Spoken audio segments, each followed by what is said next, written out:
I've been getting so many questions about big dreams and goal settings that I've decided that the next few episodes are definitely going to take on sort of a step-by-step feel about how to achieve those big dreams if you did go kind of sequential from beginning to end. And so the last couple episodes, if you've been following along, we talked about the first step in owning your big dreams as awareness of your dream blockers, followed by the 4 areas of life that we should all assess before we decide on a big dream. In today's episode, we'll hear a quote from Gary Vee that reminds us of something else that might be getting in the way and share a few examples of things that might be controlling us. But first, I want to read to you a quick message that I got today. Hey man, haven't been on socials in a couple years. I fell pretty hard into addiction and homelessness after being in the army, but I must say, you have amazing content, really inspiring, personal, and professional. It gives me hope that if you can go through so much pain and loss and make a difference in the world, then maybe I can still find my way. Cheers.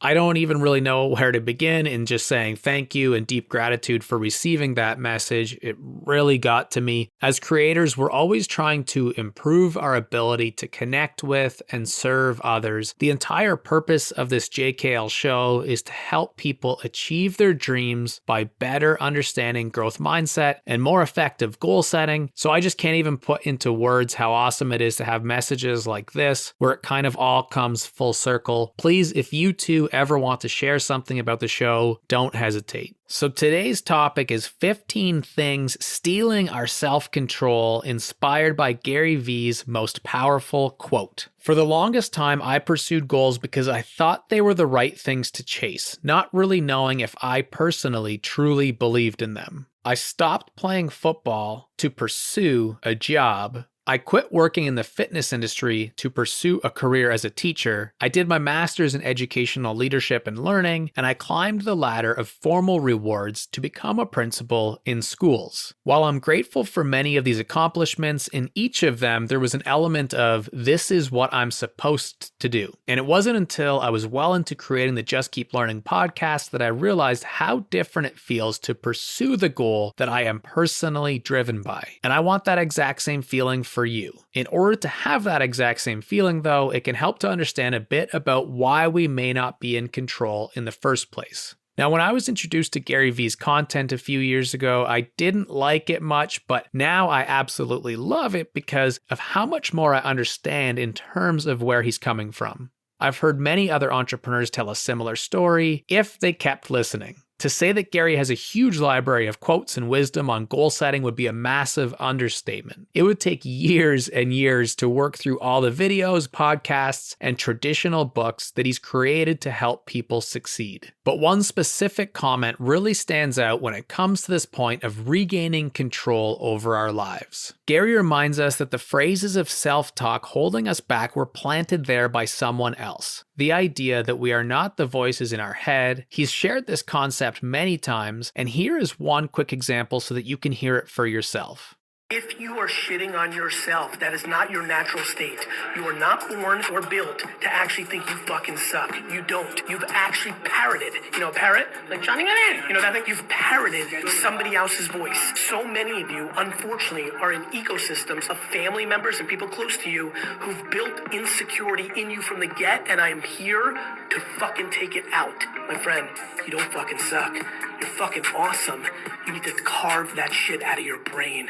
As humans, we need to feel in control. Did you know that one of the most common things that leads to kids becoming dysregulated is losing their sense of control? As a parent, teacher, babysitter, older sibling, or maybe a coach, we see this when a child feels like they're being surprised or they're unsure. Well, remember, we're just little kiddos all grown up. And I'm not sure about you, but I don't really love riding in the backseat of a car, on a bus, or train because someone else is in complete control.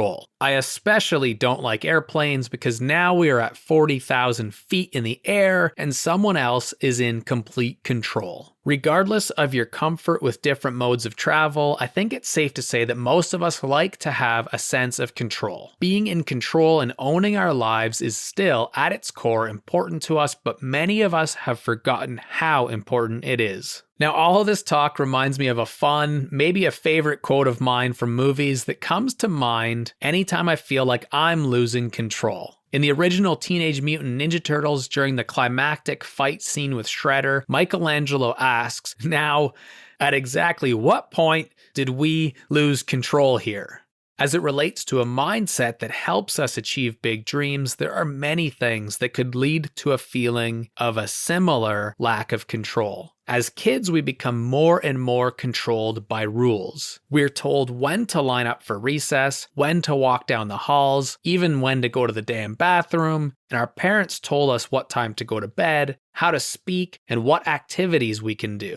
This likely rolled into bosses who similarly gave us a schedule and tasks to complete. In some contexts, it makes sense to have this guidance, where we need to wait for other people to make decisions for us. But these should be tied to those specific aspects and not leak into our personal purpose and vision. In the overall overarching umbrella of life goals, we do not need other people to make decisions for us. Ideas being planted in our minds that steal our control can come from a combination of different sources. I'm sure we could brainstorm a whole bunch of these ideas, probably hundreds, if not thousands, but here are a few, 15 to be exact, of ideas, things that could actually be controlling our decisions. Negative messaging from family, friends, or authority figures, past experiences, trauma or conflict, shame or guilt, unrealistic expectations, social comparison and peer pressure, emotions like fear, anxiety, or sadness, lack of attachment or unconditional love, fear of rejection or loneliness, negative self-talk, self-belief habits that we learned from others, exposure to negative news or media, stress or mental health conditions, comfort, ease, safety, and simplicity, tradition, reputation, and education, worrying what others might think, and finally, the perceived responsibilities we have to other people or circumstances. Any of those 15 things could be having an impact on our decisions. So how can we take back some control? If you're anything like me, when you look at this list, you're like, okay, cool. Now what the heck do we do with this? Well, I've come to realize that supporting anyone with goal setting is much like working through addiction and into recovery. The goal is to continually break bad habits of seeking pleasure or avoiding pain, and it's not an overnight process. The triggers that get in our way are very specific to one person.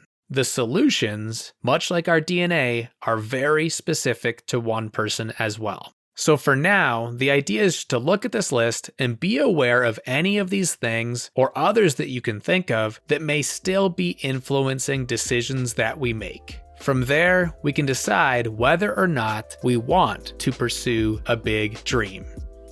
And that's it for this episode. It was a quick one, but has a lot of information. I'm so excited to go into the next topic, which is the idea of making sure that you own your dream. So moving on from these things that influence our decisions and clarifying that you in fact are ready to take ownership, to take the wheel and drive when it comes to your own big dreams and goals. Until the next episode, all the best, and remember, just keep learning.